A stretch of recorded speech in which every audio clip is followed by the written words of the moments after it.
April 2025. Geologists returned to Yellowstone's Norris Geyser Basin after the long winter. They're doing their routine inspection when they stop dead in their tracks.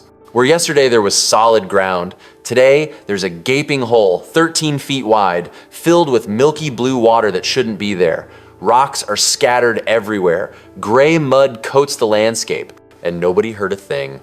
This is the moment everyone has been dreading. The supervolcano beneath Yellowstone might be waking up. And if it does, what comes next will reshape our world in ways most people can't even imagine. The numbers are terrifying. According to the US Geological Survey, a Yellowstone eruption wouldn't just be a local disaster, it would be a global catastrophe. We're talking about pyroclastic flows moving at speeds of up to 450 miles per hour, temperatures exceeding 1,800 degrees Fahrenheit. These flows would obliterate everything in their path across Wyoming, Idaho, and Montana. Cities would vanish. Forests would turn to ash in seconds. Nothing survives direct contact with a pyroclastic flow. Nothing. But here's what keeps scientists awake at night. The flows are just the beginning. The real killer would be the ash. Within hours, volcanic ash would blanket states across America. Within days, it would cross oceans. The ash from a Yellowstone super eruption wouldn't just fall like snow. We're talking about a suffocating blanket of razor-sharp glass particles that would collapse roofs, contaminate water supplies, and turn day into night. Breathe it in, and your lungs would be shredded from the inside. Agriculture would cease across entire continents. The global food supply chain would collapse within weeks. So when that hole appeared in April, every volcanologist on Earth wanted answers. Was this it? Was this the beginning of the end? The investigation started immediately. Geologists documented everything. The scattered rocks, some over a foot across, all covered in that strange gray mud. The mud matched the walls of the new spring perfectly. It looked exactly like an explosion site. But here's the problem. Nobody saw it happen. No tourists reported hearing a blast. No seismic sensors picked up a major event. For something this dramatic to occur without warning, that's not supposed to be possible. The team pulled satellite imagery going back months. December 2024, the ground was completely normal. The 6th of January 2025, a small depression appears. February 13, the water-filled crater is fully formed. Somewhere in those 10 weeks, the Earth just opened up. But the monitoring equipment that's specifically designed to detect hydrothermal explosions registered nothing significant.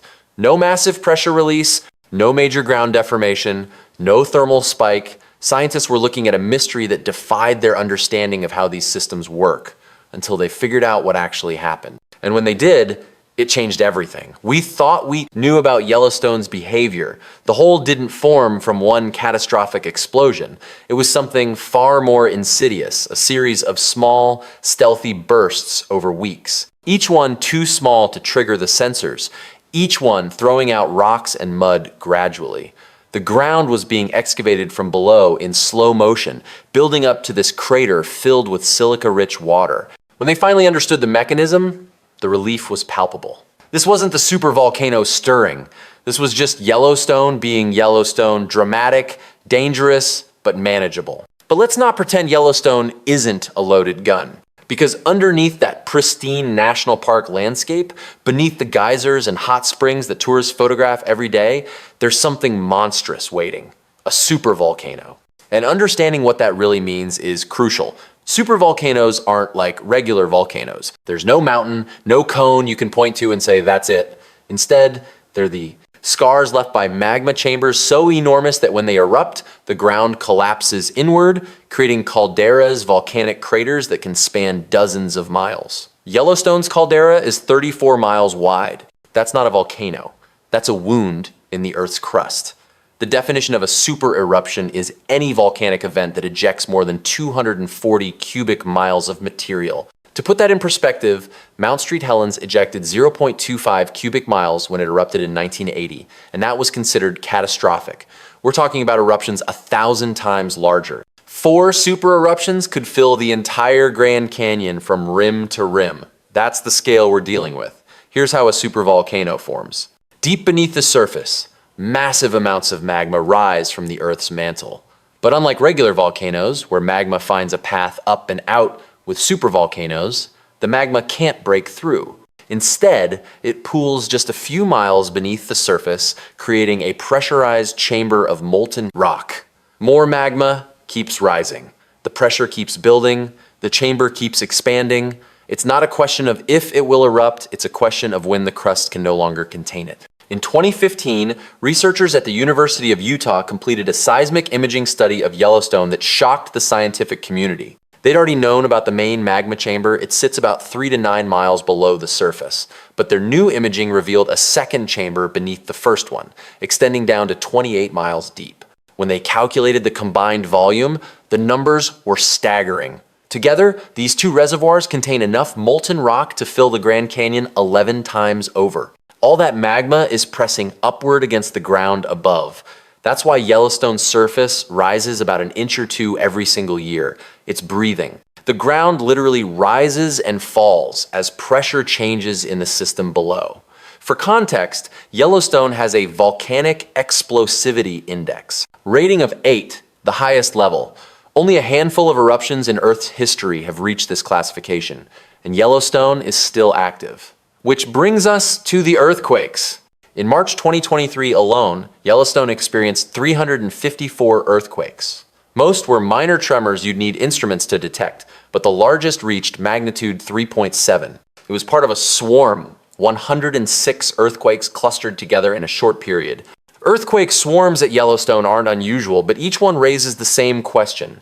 Is this normal activity, or is something changing? The Yellowstone Volcano Observatory monitors every quake, every temperature fluctuation, every millimeter of ground deformation. Their message is consistent, there's no imminent threat. Volcanoes don't work on schedules. The fact that Yellowstone hasn't had a super eruption in 640,000 years doesn't mean it's overdue.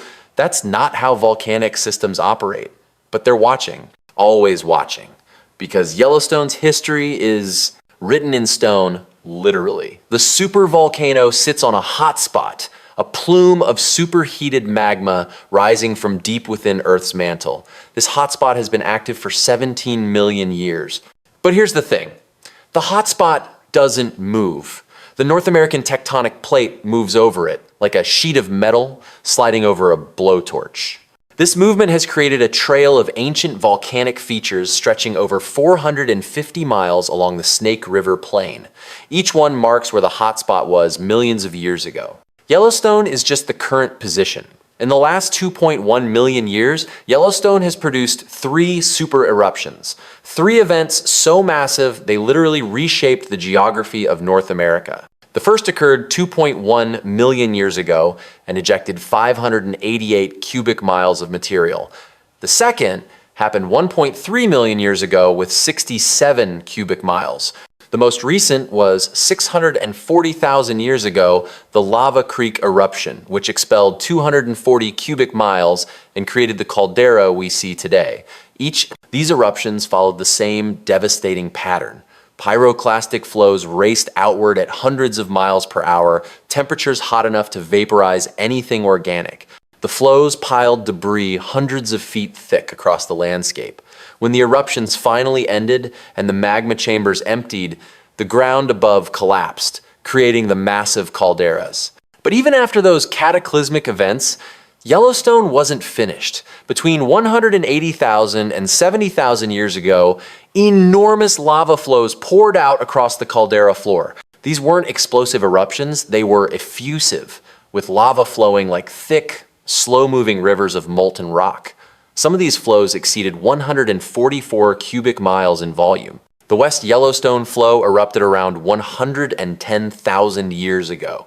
The Nez Perce Creek flow followed about 160,000 years ago. If you visit Madison Junction today on the caldera's northwest rim, you can see the cliff face created when the Lava Creek Tuff eruption collapsed the land 640,000 years ago. Inside the caldera, those ancient lava flows are still visible, frozen in time. So what are the warning signs? How would we know if Yellowstone was actually building toward a super eruption? Scientists have studied every major volcanic eruption in recorded history, and patterns emerge. Thousands of years before a super eruption, the magma chambers begin to pressurize significantly. Heat builds. The first signs are subtle increased seismic activity, small earthquakes becoming more frequent. The ground begins to deform more rapidly as magma rises. Gases begin escaping as pressure builds sulfur dioxide, carbon dioxide, hydrogen sulfide. Hot springs and geysers change their behavior, becoming hotter, more active, or sometimes going dormant as underground plumbing shifts. But here's the critical point. These warning signs would develop over years, possibly decades. We would have time. Modern monitoring technology would detect the changes long before an eruption became imminent. Yellowstone is one of the most intensely monitored volcanic systems on Earth. We wouldn't be caught off guard. Now let's talk about what would actually happen if Yellowstone erupted. The pyroclastic flows we mentioned earlier are actually composed of two distinct parts. The lower section moves along the ground, a ground-hugging avalanche of superheated gas, ash, pumice, and lava blocks. Above it, a massive ash cloud rises into the atmosphere, sometimes reaching 50,000 feet or higher. Both components would devastate everything in their path for potentially hundreds of miles. But the real global impact would come from the ash and aerosols. Within 3 to 4 days, volcanic ash would reach Europe. The sulfur dioxide released during the eruption would react with water vapor in the stratosphere, creating sulfuric acid aerosols. These aerosols would reflect sunlight back into space, causing global temperatures to drop. Scientists estimate a decrease of 10 to 12 degrees Fahrenheit worldwide. This volcanic winter could last 6 to 10 years. The consequences would cascade. Crop failures across multiple continents. The Asian monsoon system could be disrupted, threatening agriculture for billions of people. Global food reserves would be depleted within months. We'd be facing not just a natural disaster, but a civilization-threatening event. But here's what you need to understand. The likelihood of this happening in our lifetime is extraordinarily low. Scientists estimate the probability of a Yellowstone supereruption in the next century at roughly 1 in 730,000. You're statistically far more likely to die in a car accident, a plane crash, or from a lightning strike than to witness a Yellowstone supereruption. More importantly, recent research has revealed something crucial. The magma beneath Yellowstone isn't a single unified chamber ready to blow. It's fractured across 4 separate reservoirs. Some of these reservoirs are cooling and crystallizing, turning from liquid magma into solid rock. This process significantly reduces the eruption risk. Even if Yellowstone does erupt in the distant future, it may not be a super eruption. It could be a smaller lava flow like those that occurred 70,000 years ago, dramatic, but far from civilization ending. The mysterious hole that appeared in April 2025 wasn't a sign of impending doom. It was a reminder that Yellowstone is a dynamic, living system. It will continue to surprise us, challenge our understanding, and occasionally scare us. But the scientists watching over it are prepared, the monitoring systems are sophisticated, and the actual risk remains remarkably low. Yellowstone will erupt again someday. That's geological certainty. But someday, in geological terms, could mean 500,000 years from now. And between then and now, we'll keep watching, keep learning, and keep our focus on the real, immediate challenges facing our world. If you found this deep dive into Yellowstone fascinating, smash that like button and subscribe for more content exploring the most incredible phenomena on our planet. Drop a comment below. Do you think we should be more concerned about supervolcanoes, or are there bigger threats we should focus on? Thanks for watching, and I'll see you in the next one.